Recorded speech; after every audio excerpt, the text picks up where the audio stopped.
لیکن یہ تو ہم نے اپنی سہولت کے لیے اسی لفظ کو اسی لفظ سے بدل لیا، ترجمے کا حق تو ادا نہ ہو سکا۔ اب کوشش کریں کہ جانا جائے کہ فلاح سے کیا مراد ہے۔ دیکھیے، ایک آسان ترین ترجمہ جو فلاح کا کیا جاتا ہے وہ ہے کامیابی۔ حیا علی الفلاح، کامیابی کی طرف آؤ۔ اس ترجمے میں جو نقص ہے وہ ابھی واضح کیے دیتا ہوں، لیکن ایک بات پیش نظر رہے کہ دیکھیے، جہاں کہنے والے یہ کہتا ہے، بلانے والا یہ کہتا ہے کہ کامیابی کی طرف آؤ، تو ایک طبقہ وہ ہے کہ جہاں پہ یہاں تک بیان کر کے بیان رک جاتا ہے۔ گویا کہنے والا کہہ رہا ہے کہ کامیابی تک آؤ، کامیابی کی منزلیں حاصل کرو، اب یہ منزل جیسے بھی تم حاصل کر لو، تمہیں اس کا حق ہے، تم کامیابی حاصل کر سکتے ہو۔ لیکن ہمارے ہاں اس بات کو آگے بڑھایا جاتا ہے کہ نہیں، کامیابی کی طرف آؤ، لیکن کامیابی کی طرف کیسے آؤ؟ حیا علی خیر العمل، اس طرح سے آؤ تو بہترین راستہ ہے۔ دیکھو، کامیابی وہی کامیابی ہے کہ جب اس در سے وابستہ ہو جاؤ، اس ہستی کی بیعت میں آ جاؤ کہ جو نمائندہ خدا ہے، جب اس راستے سے آؤ گے تو کامیابی کامیابی ہوگی، ورنہ ظاہراً چاہے کامیابی ہو وہ کبھی کامیابی نہیں ہو سکتی۔ صلوات پڑھ کے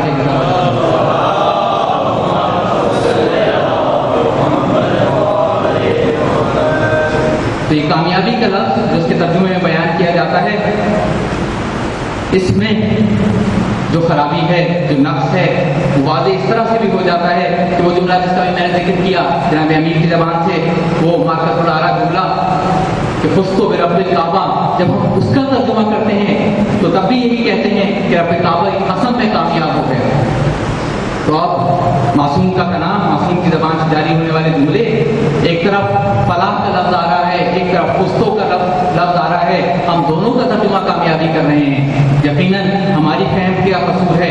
دیکھیے، وہاں پہ جو ترجمہ کیا جناب امین نے خستو برب الکعبہ، خستو کا لفظ کامیابی ہی کے لیے استعمال ہوا کرتا ہے، وہاں پہ ترجمہ درست ہے۔ اور علی نے صرف اپنی کامیابی کا اعلان نہیں کیا، حدیث قصہ اٹھائیے تو آخری جملے اٹھائیے جس میں جناب امین نے دعا فرمائی، بیان کیا، فازا وسعدوا فی الدنیا والآخرہ، اپنے مومنین کی، اپنے شیعوں کی کامیابی کا تذکرہ کیا۔ وہی لفظ خستو وہاں استعمال ہوا، اسی مادے سے لفظ فازا، کامیابی۔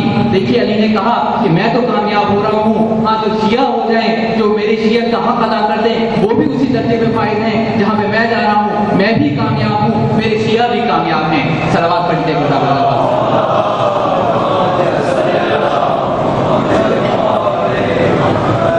تو خستو کا لفظ ہم کامیابی کے لیے استعمال کرتے ہیں، لیکن یہ فلاح، یہ ہماری زبان کی صحیح دامنی ہے کہ ہم اس لفظ کا صحیح مفہوم کسی ایک متبادل لفظ سے ادا نہیں کر پاتے، اسی لیے کبھی کامیابی کہتے ہیں، کبھی کوئی اور لفظ، کبھی فلاح کہہ کے اپنا مقصد حاصل کرنا چاہتے ہیں، لیکن اس میں سے کسی کوئی بھی لفظ متبادل نہیں بن سکتا۔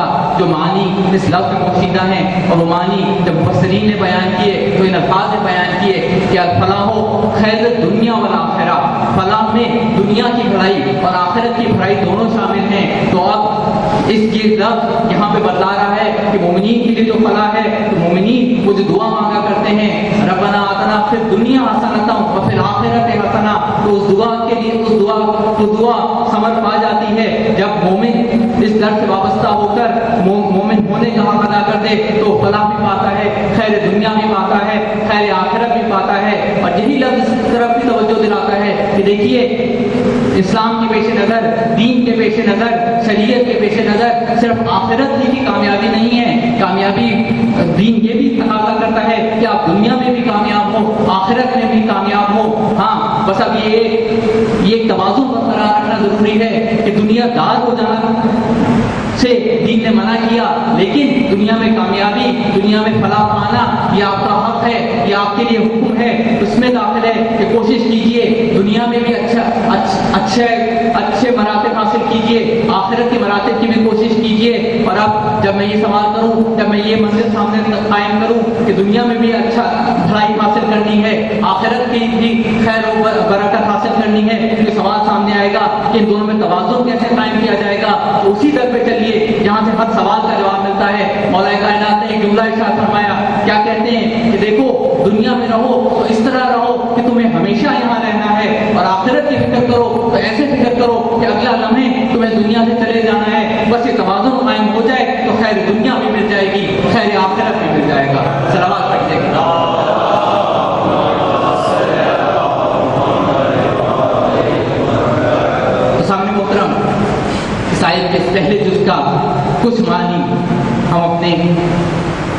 کوشش سے اس منزل تک پہنچ پائے کہ فلاح دنیا و آخرت کی بھلائی، خیر دنیا اور آخرت، وہی جس کی ہم دعا مانگا کرتے ہیں آتنا فی الدنیا حسنۃ و فی الآخرۃ حسنۃ، اسی کا بیان جب وہ حاصل ہو جائے اسی کو فلاح کہا جاتا ہے۔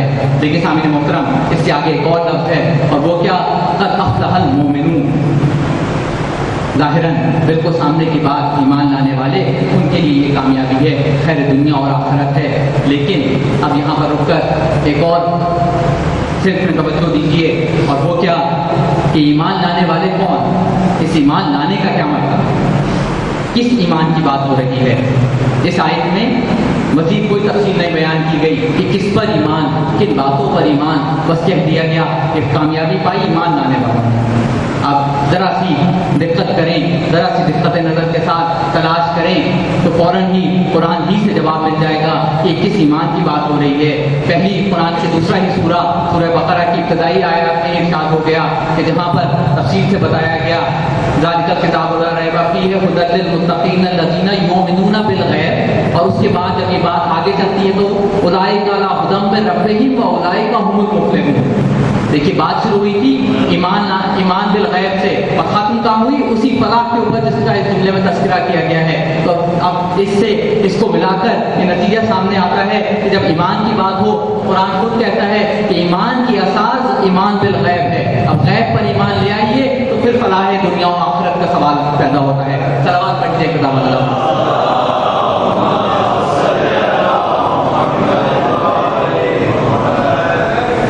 تو فلاح وابستہ ہے ایمان سے، اور ایمان قرآن کے الفاظ میں ایمان بالغیب ہے، جو سورہ بقرہ کی جن آیات کی طرف سے آئے کہ وہاں پہ ایمان صرف ایک چیز پر بیان کیا جا رہا ہے، وہ ہے غیب، اور اس کے بعد عمل کی بات ہے، جو کوئی یقیمون الصلاۃ اور ومما رزقناہم ينفقون، یہ تمام اعمال کی بات ہے۔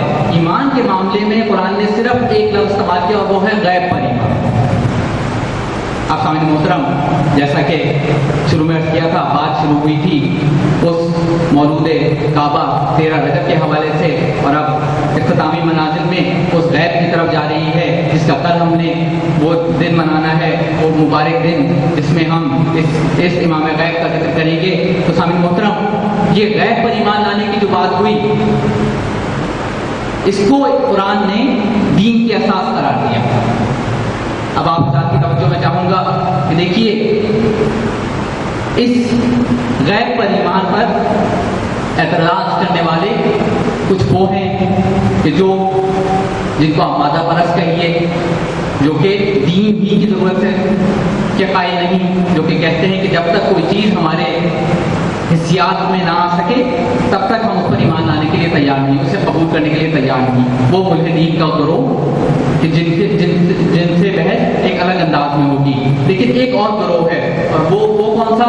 وہ کہ جو غیب کے ایک جز پر تو ایمان لاتا ہے، اس غیب پر جس کو ہم اپنے ایمان کا جز سمجھتے ہیں اسے ماننے کے لیے تیار نہیں۔ اب میں ان سے سوال کروں گا کہ دیکھیے قرآن نے غیب پر ایمان کو دین کی اساس قرار دیا۔ اب ذرا دین کے اجزاء کی طرف بڑھتے چلے جائیے اور دیکھتے ہیں اس غیب کا دخل کہاں کہاں ہے۔ پہلا ایمان جس کو ہم نظریہ توحید کہتے ہیں، اللہ پر ایمان، اسے ہم بھی تسلیم کرتے ہیں، غیر بھی تسلیم کرتے ہیں، اور کن معنوں میں تسلیم کرتے ہیں؟ دیکھیے وہ غیب پر ایمان نہیں ہے، وہ غیب الغیوب پر ایمان ہے۔ دونوں میں کیا فرق؟ ایک وہ چیز ہوتی ہے جو ہماری نظروں سے پوشیدہ ہو، وہ غیب ہے، جسے ہم نہیں جانتے وہ غیب ہے۔ کوئی چیز ایسی ہو سکتی ہے کہ میرے لیے غیب ہو، آپ کے لیے وہ حضور میں ہو، آپ اس کو مشاہدہ کر سکے ہوں۔ کوئی ایسا کسی نے بیرون ملک کا سفر کیا ہو، میں آپ وہاں نہ گئے ہوں، تو ہمارے لیے وہ غیب ہے، جو جانے والا ہے اس کے لیے وہ غیب نہیں ہے۔ لیکن غیب الغیوب وہ ہے کہ جس کو کسی نے نہیں دیکھا، کسی نے اس کے مشاہدے کا دعویٰ نہیں کیا، یہاں تک کہ جو اس کی طرف بلانے والے ہیں انہوں نے بھی یہ نہیں کہا کہ آؤ ہم اللہ سے مل کر آئے ہیں، ہم تمہیں اس کی طرف بلاتے ہیں۔ وہ نبی جنہوں نے اللہ کی توحید کا پیغام ہم تک پہنچایا، انہوں نے بھی کبھی یہ دعویٰ نہیں کیا کہ ہم اللہ سے ملاقات کر کے آئے ہیں، ہم نے اللہ کو دیکھا ہے، آؤ اس کی راہ کی طرف۔ نہیں، وہ بھی نہیں کہتے کہ ہم نے اللہ کو دیکھا ہے۔ تو غیب الغیوب وہ کہ جس کو ایسا غیب کہ جس کو کسی نے نہ دیکھا ہو، ہر ایک کے لیے وہ غیب ہے۔ تو آمد المسلمین، ہم سمیت تمام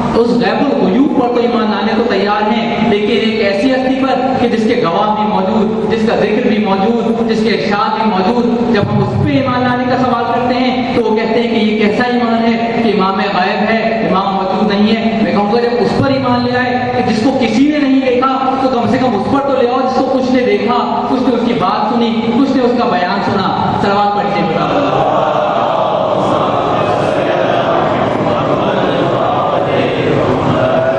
اب یہیں پر رک کر جو میں نے عرض کیا کہ غیب الغیوب وہ غیب ہے جسے کسی نے نہیں دیکھا۔ ایک ایمان افروز نقطے کی طرف اشارہ کر دوں، کسی نے اس کو نہیں دیکھا لیکن ایک سوال کرنے والے نے علی سے سوال کر لیا کہ کیا آپ نے اپنے رب کو دیکھا ہے؟ علی سے سوال کرنے والے نے سوال کیا کہ آپ نے اپنے رب کو دیکھا ہے؟ تو علی نے ایک ایسا جواب دیا کہ جو ظاہراً چونکا دینے والا ہے۔ کیا فرماتے ہیں؟ کہتے ہیں میں اس پر کیسے ایمان لے آؤں جس کو میں نے دیکھا نہیں۔ علی کا جواب یہ تھا کہ میں اس پر کیسے ایمان لے آؤں جسے میں نے دیکھا نہیں۔ جب دیکھا کہ سوال کرنے والا بھی پریشان ہے کہ آج تک انہی کی زبان سے سنتے آئے تھے کہ اسے دیکھا نہیں جا سکتا، وہ نظروں کی حدود میں آنے والا نہیں ہے، تو اس کو پریشان دیکھا تو اس کی مشکل کشائی کی۔ علی نے اگلا جملہ فرمایا، ہاں میں نے اس کو دیکھا ہے لیکن اس کو دیکھا ان آنکھوں سے نہیں دیکھا جاتا، اس کو دل کی بصیرت سے دیکھا جاتا ہے، دل کی آنکھوں سے دیکھا جاتا ہے، تب وہ خدا نظر آتا ہے۔ صلوات پڑھتے ہیں۔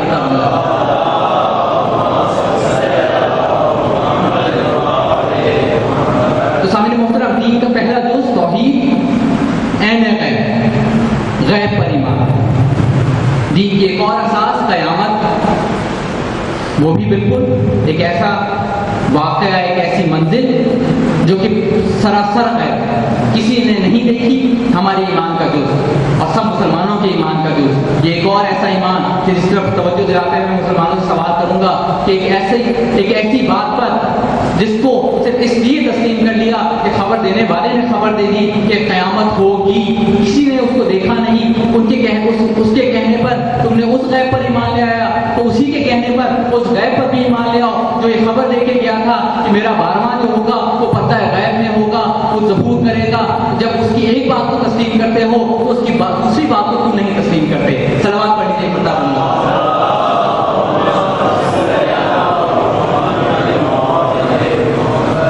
بس سامنے محترم، ایک اور منزل، اور وہ یہ کہ جیسا کہ میں نے عرض کیا کہ قرآن کے الفاظ میں ایمان بالغیب دین کی اساس ہے۔ دین کی دو بنیادی اصول توحید و قیامت، ان کا دار و مدار غیب پر ہی ہے۔ لیکن اب قرآن اسی دین کا ایک اور بنیادی اصول ہے رسالت۔ اس رسالت کے سلسلے میں بھی یہ سوال پیدا ہوگا کہ اس میں غیب کی جو بات کی گئی، قرآن نے تو کہتی ہے کہ غیب پر ایمان لاؤ، تو رسالت پر ایمان کس طرح غیب پر ایمان ہے؟ شاید کہنے والے کہیں کہ جنہوں نے رسول پر پہلی دفعہ جو ایمان لائے وہ تو رسول کے سامنے موجود تھے، رسول کو دیکھ رہے تھے، اس پر ایمان لے آئے۔ میں توجہ دلاؤں گا کہ وہ ایمان لائے تو وہ اس رسول پر ایمان نہیں لائے جو ان کو نظر آ رہا ہے۔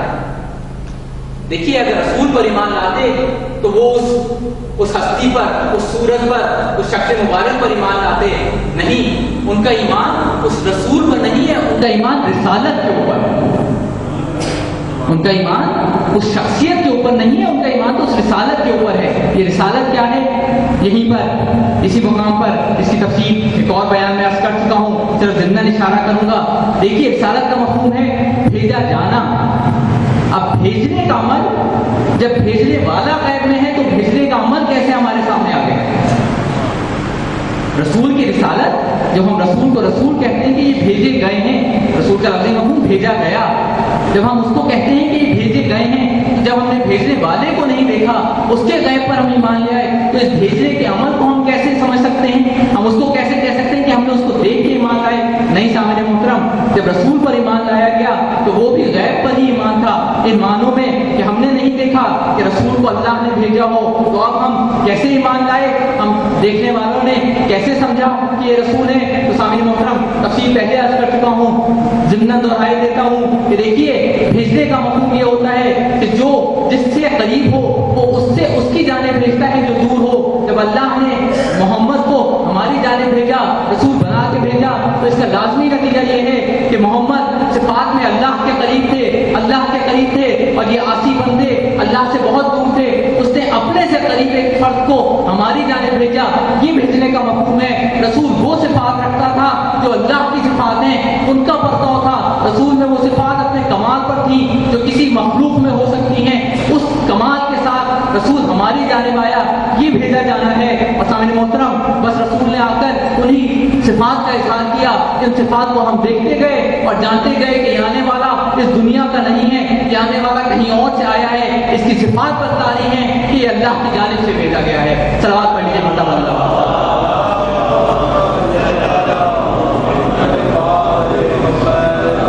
یہ رسول اللہ کی صفات کا بہترین آئینہ ہے. اللہ کی رحمت دیکھنی ہو تو رسول میں دیکھو, اللہ کا کرم دیکھنا ہو تو رسول میں دیکھو. اللہ کی صفات جو صفت دیکھتے جائیے اس کو اگر مجسم دیکھنا ہو تو رسول کی ذات میں دیکھیے. ایسے میں دو صفات ایسی تھی کہ رسول کی ہستی میں غیر معمولی طور پر نمایاں ہو گئیں, اور وہ بھی اللہ کی مصلحت, وہ بھی رسول کے اس بیان کی مصلحت جو رسول نے دعویٰ کرنا تھا, کہنا تھا کہ میں رسول ہوں. تو اس دعوے کی صداقت کے لیے ضروری تھا کہ دنیا اس بات کو مانے کہ جو کچھ یہ کہتا ہے سچ کہتا ہے, جو پیغام لاتا ہے اس کی حفاظت کرتا ہے. اس لیے دو صفات غیر معمولی طور پر سامنے آئیں. وہ صفات کون تھی؟ ایسی صفات کہ کوئی اور کچھ مانے نہ مانے, کافر کو رسول تسلیم کرے نہ کریں, انہوں نے بھی کہا کہ آنے والا صادق آ رہا ہے, امین آ رہا ہے. رسول کی یہ صفات اتنی نمایاں تھی کہ کل کو جب رسول یہ بیان کریں, کوہ صفا پر جائیں اور جا کے کہیں کہ کوہ ابو قبیس ہے, اگر میں کہوں کہ اس کے پیچھے سے لشکر آ رہا ہے, اب رسول کیا کہہ رہے ہیں کہ دیکھو میں غیب کی خبر دیکھ رہا ہوں, تمہیں لشکر نظر نہیں آ رہا نا, لیکن میں تمہیں غیب کی طرف توجہ دلا رہا ہوں, تو تم ایمان لے آؤ گے, تم مان جاؤ گے. سب کہنے والوں نے کہا ہم نے ہمیشہ سچ سنا ہے. اب اس کے بعد رسول نے اگلا جملہ کہا کہ دیکھو تم میری بات کو مانتے ہو نا, تو اب میں تمہیں خبر دیتا ہوں کہ ایک اللہ ہے, میں اس کی طرف سے بھیجا گیا ہوں. گویا حجت تمام کر دی رسول نے کہ دیکھو میری بات پہ تم نے یقین کر لیا, جانتے ہو کہ میں سچ کہتا ہوں, تو جب یہ مانتے ہو تو اب جب میں کہہ رہا ہوں کہ ایک اللہ ہے تو اب میری اس بات کو بھی تسلیم کرو. اب کوئی مانے نہ مانے, لیکن رسول نے حجت تمام کر کے بتلا دیا کہ دیکھو مجھے صادق کہنے کے بعد لازمی نتیجہ یہ ہے کہ مجھے رسول مانو. صلوات پڑھنے کا بتا بندہ.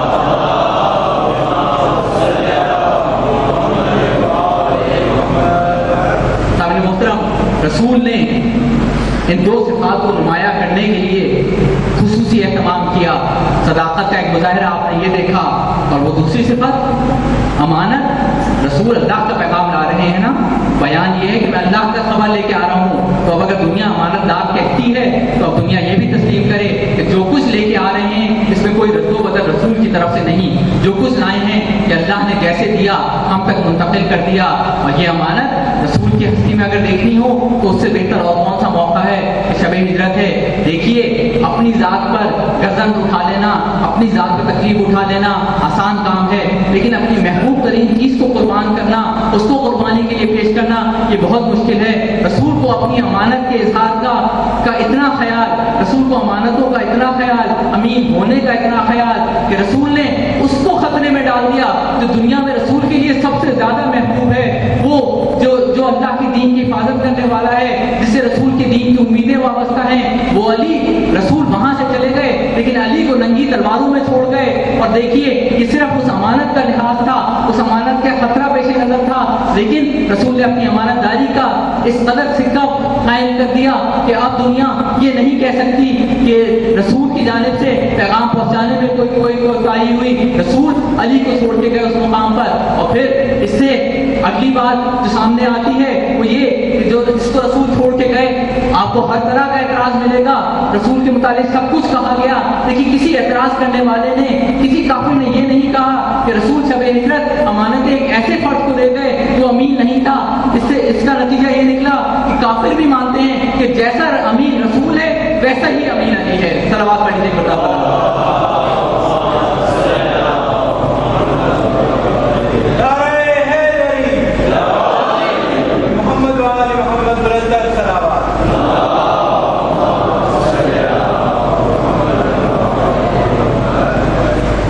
رسول کا نائب امین علی, اور علی نے بھی اسی طرح حق امانت ادا کیا جیسے رسول نے ادا کیا. وہ امانتیں جو رسول علی کے حوالے کرتے گئے تھے, علی نے ان کو ان کے خداروں تک پہنچایا.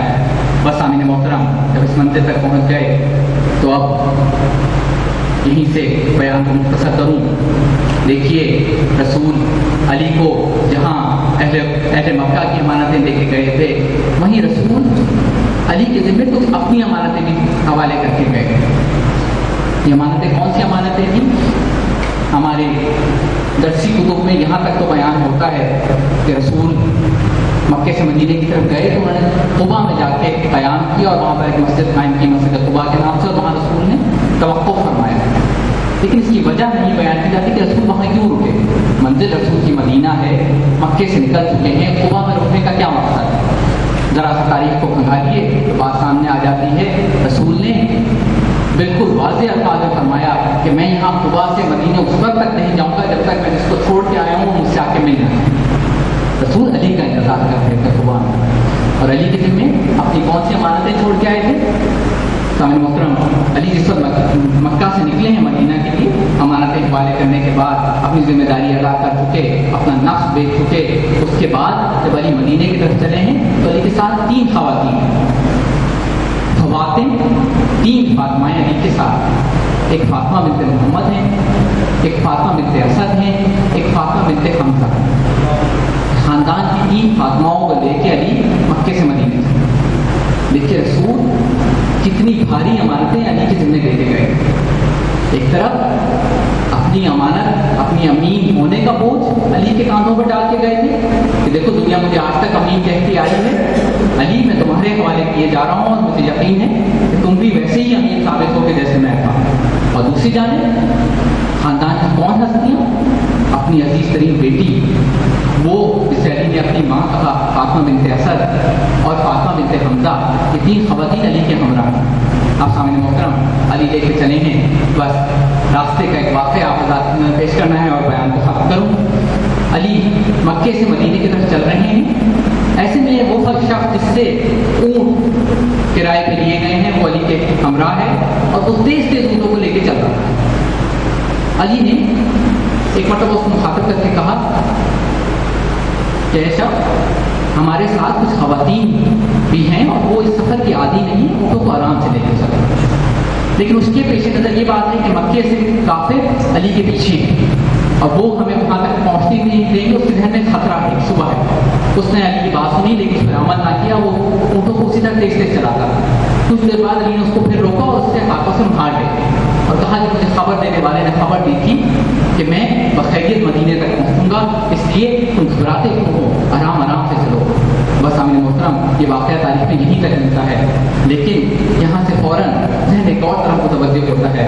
میں کہوں گا مولا آپ کا حساس دل، فوراً آپ نے احساس کیا کہ ہمارے ساتھ خواتین ہیں، مولا آپ کی اسی وراثت کو، اسی حساس دل کو لے کر آپ کا بیٹا ہی ایک اور سفر پہ چلا تھا، مولا اس سفر میں اس کے ساتھ بھی فاطمائیں تھیں، فاطمہ کی بیٹیاں تھیں اس کے ساتھ، لیکن مولا اس عالم میں سید سجاد لے کے چلے ہیں کہ اب رکنا چاہتے بھی ہیں تو نہیں رکتے، بچے اونٹوں کی بلندیوں سے زمین پر گرتے ہیں، سید سجاد قدم ٹھہرانا چاہتے ہیں لیکن ظالم تازیانہ لے آتا ہے، سید سجاد کو رکنے نہیں دیا جاتا، سفر چلتا رہتا ہے۔